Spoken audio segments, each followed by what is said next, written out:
Today is a glorious day. Today, England was victorious. But you know, that jubilation, it wasn't always there. Because I think back to just 1 week ago, when things were very different. You see, at the time, it was just starting. That ticking, I was beginning to hear in my head. The anxiety that I felt in my bones, the hope that was building in my heart. Would this be our year? Is football coming home?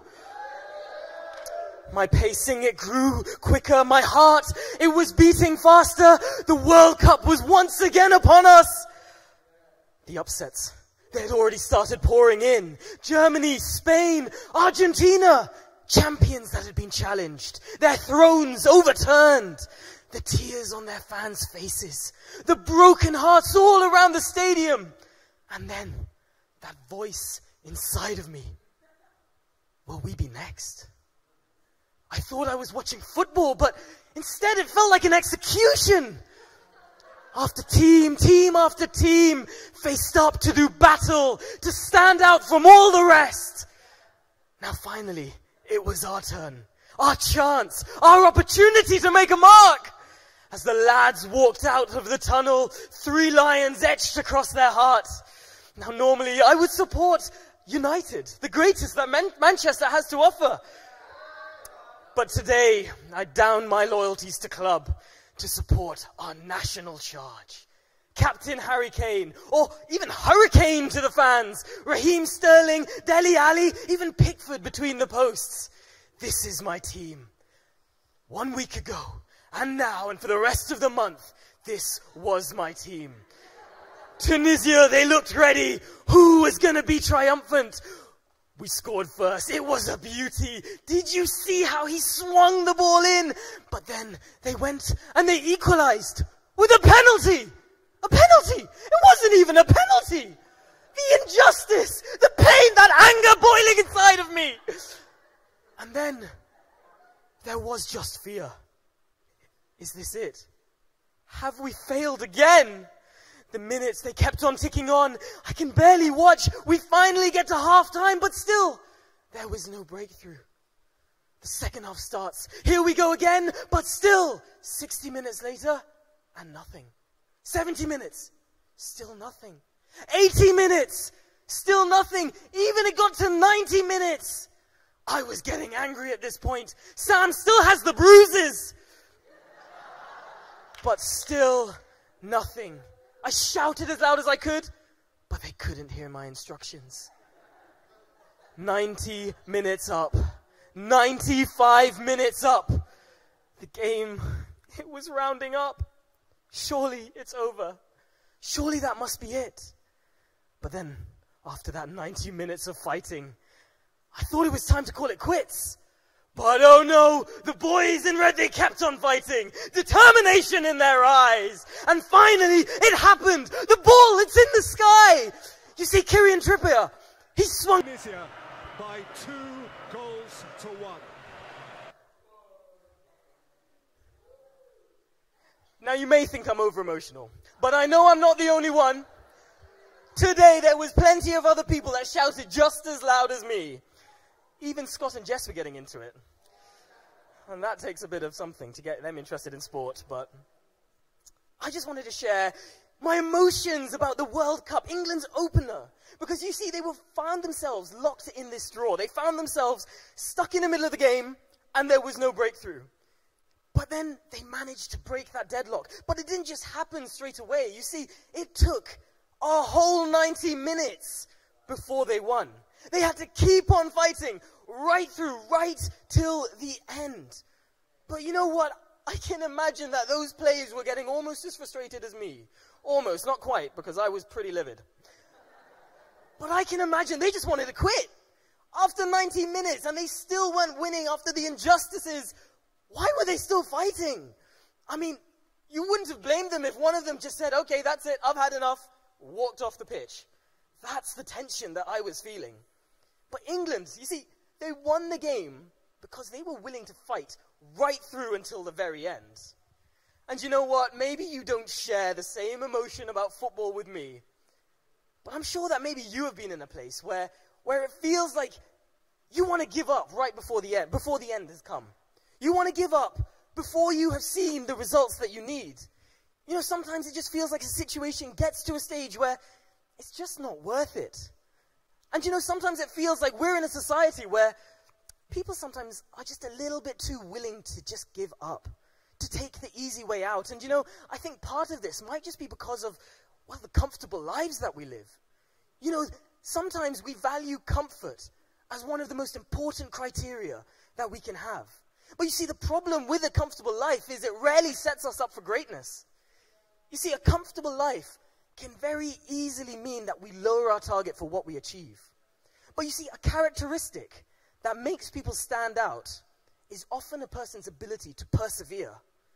But not just through one situation, but to keep on going, right till the very end. And you know, I'm not talking about New Year's resolutions, I'm not talking about diets, because I heard that New Year's resolutions, they fail within a couple of days. And diets, well, I've never actually been on one, but apparently they are easy to fail too. But what about more serious issues? Things like with our relationships. What happens when we have conflict with our friends? You know, whether it's just a disagreement or an offense or just a falling out. Is our first move to just leave that friendship behind and go and find new friends? There's so many other people that we can make friends with. Or how about in a relationship? Whether it's just dating or even marriage. Are we willing to go the distance? Are we willing to keep on fighting? Or is it just easier to break up? How about at work? When you are faced with a challenge at work, are you prepared to overcome it? Are you prepared over it? Or is that just time to move on? You know, when we fail, something like that can happen as well. When we fail, are we willing to stay and put things right? To keep on fighting despite what we have done? Are we willing to make up for what we have done? To make up for where we've missed the mark? Are we willing to go the distance? It can happen in church as well. You see, we can start and we can be all fired up about church. We can be so enthusiastic about everything that's going on. But then, a year later, 2 years later, are we still ready to keep on fighting? Or do we start questioning, why are we actually waking up on a Sunday morning? Why are we sacrificing our time serving when we could be just relaxing at home, back into comfort? Why are we tithing when we could just be using that money for another shopping spree? How do we respond when things like that are heating up around us? Are we willing to keep on going, to go the distance? When the going gets tough, the tough gets going, but where is it going? Is it going to keep on fighting, or is it just going to quit? See, the reality is that the ones that really stand out are the ones that are willing to persevere right until the end. The people who stay committed to their cause, to their belief. The ones who choose to follow their path right before them, regardless of what's happening. And you know, I think we see this in someone who is so important in our parliament, William Wilberforce. You see, he was one of these figures that kept on fighting, and he was fighting against Parliament, fighting to pass a legislation. Eventually it got passed in 1833, and it saw the abolishment of slavery. It saw the freedom of all slaves within the British Empire. That was in 1833. You see, Wilberforce first submitted his very first motion in 1791. And he was fighting every single year for 42 years until that motion was passed. I mean, it's almost haunted poetry that Wilberforce actually received word that he had succeeded only 3 days before he had died. But what he had fought for, what he had fought all of those years for, actually changed a world. It changed a system. It changed the lives of millions of slaves, but also generations that would follow after them. You see, it's people like this, people who are willing to stand strong in the face of resistance, the ones who don't give up. They're the ones who really make a mark on this world. They're the people that stand out. And there's a powerful example of this in the Bible, and we've talked about him a bit in this series already. We've talked about Daniel. And you know, in the book of Daniel, it accounts his life. It tells of a Jewish boy that was torn away from his homeland after he was captured by Babylon. After being taken away by the Babylonian king Nebuchadnezzar to his court, Daniel was then assimilated into the local culture. This meant he was studying about gods that he didn't serve. He was learning about witchcraft, which was probably against all of his beliefs. But despite this cultural clash, despite these internal conflicts that I'm sure he would have had, Daniel remains firm. He keeps praying every day. He keeps doing everything he can to honor God. Daniel maintains his relationship with God despite what's happening.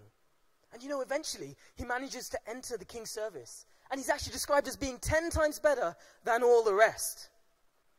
Daniel, through every day, he prays to God. And then the power of God helps Daniel to influence the situation. And he manages to get King Nebuchadnezzar's confidence and goes right until the end. He even gets to a place where Nebuchadnezzar starts praising God. But then Nebuchadnezzar passes on, and then his son comes into power, Belshazzar. And once again, Belshazzar he's faced with this situation that he can't explain. And what does he do? He summons Daniel. So Daniel once again comes before the new king, and he solves it. He solves the problem. And the episode ends with Daniel actually being exalted and promoted to being the third most powerful in the kingdom. Right through this, Daniel maintained his relationship with God, praying every day and doing everything he could to honor God. But, you know, I feel sorry for Daniel at this point because, you know, he must have been so excited after being promoted. But literally that night, the Bible tells us that night, Babylon is invaded and Belshazzar is overthrown. So then the next king comes along, Darius the Mede. He comes to power. And for some reason, he decides that he's going to hang on to Daniel. He's going to keep him as a prominent official, even though Daniel was serving the last two kings who were Darius's enemies. But anyway, through Darius's life, Daniel's there, speaking before the king, being an example to the king. And through it, Daniel is praying to God, keeping his relationship with God. And God helps him be an influence. And then there's the fourth king that the book of Daniel talks about. This is King Cyrus. At every stage, Daniel has already been an influence. And once again, he manages to do this to Cyrus. He is an influence and turns the king's attention to God. Now Cyrus, he's an interesting character because he was actually known amongst the Jews for an important thing. You see, in the beginning, the Jews had been taken into exile. They'd been kicked out of their land, taken into captivity in Babylon. But Cyrus, King Cyrus, was actually the king that ended the Jews' exile. He granted them freedom to return home. He gave them authority to start rebuilding their temple and their city, and basically gave them their freedom. And this is actually accounted into a different book. It's accounted in Ezra.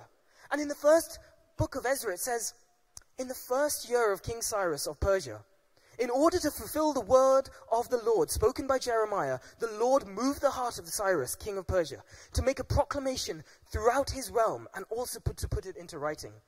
This is what Cyrus, king of Persia, says. The Lord, the God of heaven, has given me the kingdoms of all the earth, and he has appointed me to build a temple for him at Jerusalem in Judah. Any of his people among you may go up to Jerusalem and Judah and build the temple of the Lord, the God of Israel, the God who is in Jerusalem, and may their God be with them. And in any locality where survivors may now be living, the people are to provide them with silver and gold, with goods and livestock, and with free will offerings for the temple of God in Jerusalem. Now this is actually an incredible change for the Jewish population, because they're returning home, but not empty-handed. They're returning home in a better situation for many of them than it would have been before. They were being given the supplies they needed to rebuild their life in Jerusalem. But Cyrus's proclamation is actually quite strange. You see, he's giving praise and acknowledgement to God, to the God of Daniel, to the Jewish God. And this is really strange because Cyrus actually was a Zoroastrian. He believed a completely different set of beliefs to Daniel. And yet here he is, acknowledging the Jewish God over his own cultural gods. Now, I want to suggest to you that maybe this had something to do with the influence of someone who had been in his court. someone who had held the king's ear, but who had been an influence through a number of years, through a number of different kings, and had retained influence in that empire for years. Someone who had been speaking into the king's ear, who had been a living advert for God. You see, this most obvious source of information was Daniel. Daniel was the person closest to the king that was showing him the Jewish God. You see, this is incredible. Over all of his life, over all of these death threats that Daniel would have faced, the situations that were out to compromise his morals and the dangerous times in his life, Daniel kept on going. He kept on fighting. He kept on standing firm. And he remained this key advisor to the king at every stage of his life. And it ended up affecting an entire empire. There were multiple opportunities for Daniel to quit. He could have just given up following what he believed in and decided to just sit back. But instead, Daniel was there, influencing kings, influencing Cyrus, that ultimately would return the Jews to their homeland. Now, maybe you are not thinking of finding a king or becoming someone who returns a nation to their land, but how do we manage to remain an influence in our lives? How do we manage to be in our worlds, to be amongst our friends and our loved ones and have influence, but not just at one point in our lives, but to keep on going, to keep that influence right through till the very end? You see, in Hebrews 12 it says, "Therefore, since we are surrounded by such a great cloud of witnesses, let us throw off everything that hinders and the sin that so easily entangles. And let us run with perseverance the race marked out for us, fixing our eyes on Jesus, the pioneer and the perfecter of our faith. For the joy set before him, he endured the cross, scorning its shame, and sat down at the right hand of the throne of God. Consider him who endured such opposition from sinners, so that you will not grow weary and lose heart." You know, as followers of Jesus, our lives are the most visible and effective adverts for Jesus. People in your workplaces, in your schools, or in your homes, wherever it is, you know, they're more likely to be impacted by Jesus through your life, not by what they hear on a Sunday, because the reality is they're not going to hear it on Sunday because they're probably at home.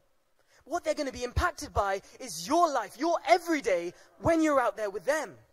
That's how they're going to hear about Jesus. And you know, the reality is we need to make sure that we keep that in our mind.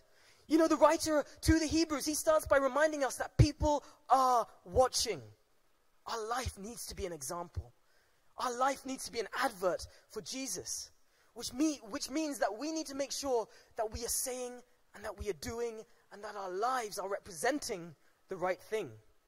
You know, Brennan Manning, he said, the greatest single cause of atheism in the world today is Christians who acknowledge Jesus with their lips and then walk out the door and deny him by their lifestyle. That is what an unbelieving world simply finds unbelievable. You know, if we are truly going to stand out in today's society and to go the distance, we need to make sure that our lives are in line with how Jesus taught us that they should be. But you know, there's another thing. There's a great word that I don't think we use anymore. We don't use it enough, that's for sure, and that's the word fidelity. You see, the Oxford definition of this is faithfulness to a person, cause, or belief demonstrated by continuing loyalty and support. Faithfulness demonstrated by continuing loyalty and support. It's often used in the terms of marriage, but what if we have that as a characteristic in our lives? You see, fidelity is faithfulness that has already been demonstrated, but that has already been shown and it's been played out in the past, but at the same time it is faithfulness that is still ongoing. This is a quality that is necessary for us to stand out. It requires us to have perseverance right up until the very end. And then the other thing is the relationship that we have with Jesus. Daniel managed to pray and keep God center of his life. And the power of God helped him be an influence to everything that he was doing. We need to make sure that we're keeping that relationship strong with Jesus. And you know, It's very easy to talk about going the distance. It's very easy for me to stand up here and say, you know what, we should just keep on fighting right until the very end. But we actually have someone here who's already been there and done that. We have someone who, in both marriage and ministry, has been a source of influence, not just to the church, but also to the society around him. Our lead pastors, Tom and Denise, they've been in ministry for over 40 years. They've been over 35 years married. And what's also incredible is they have been pastoring Proclaimers Church here in Norwich for 15 years next week. So what better place than to find out from Pastor Tom just a little bit more about this. So church, please just welcome to the stage your pastor, Tom Rawls.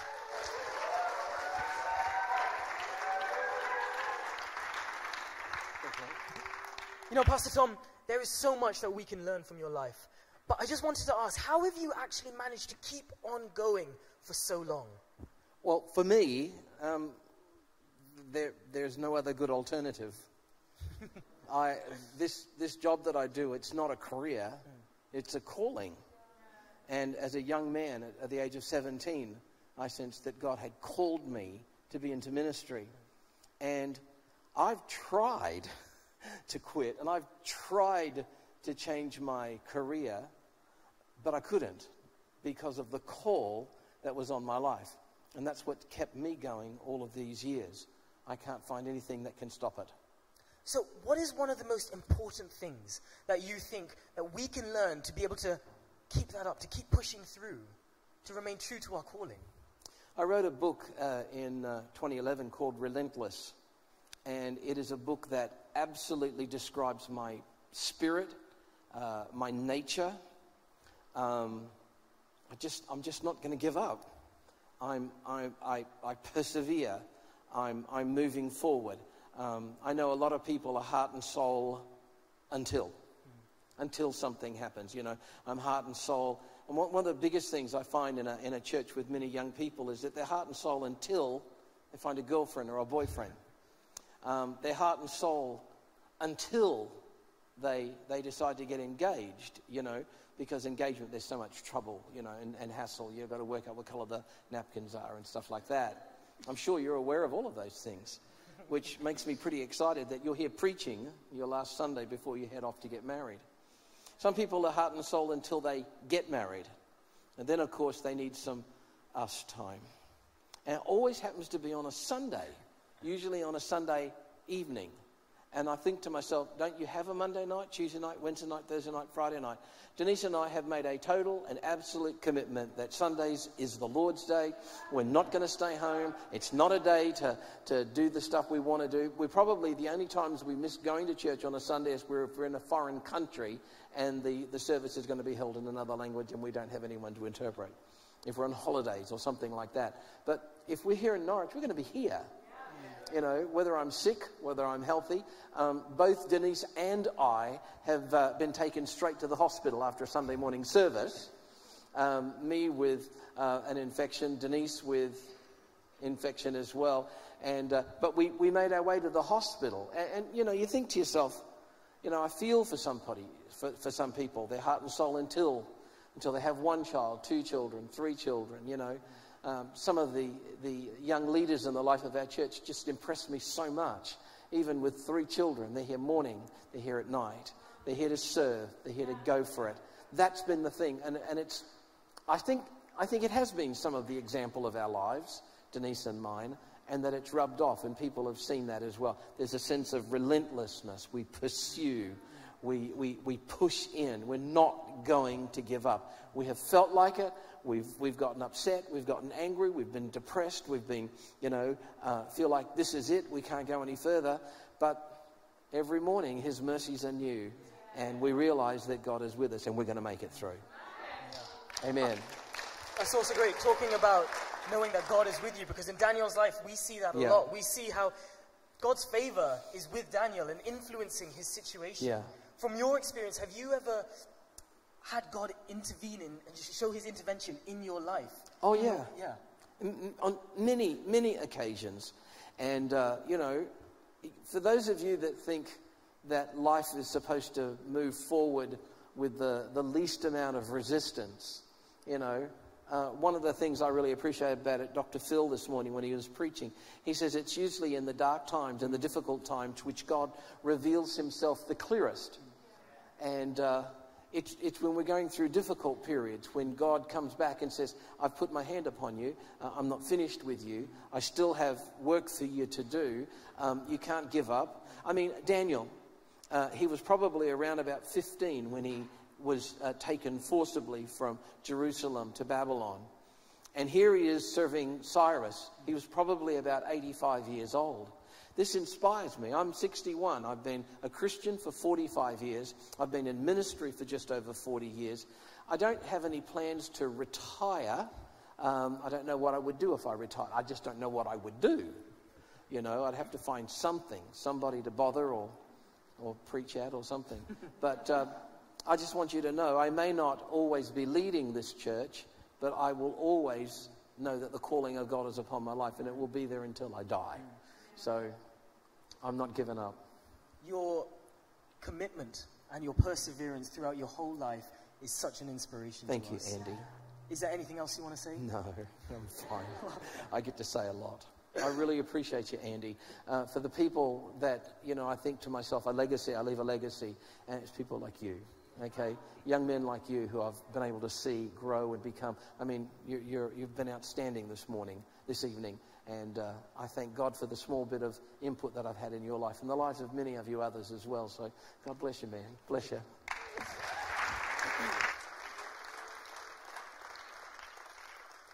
See, that's what we need.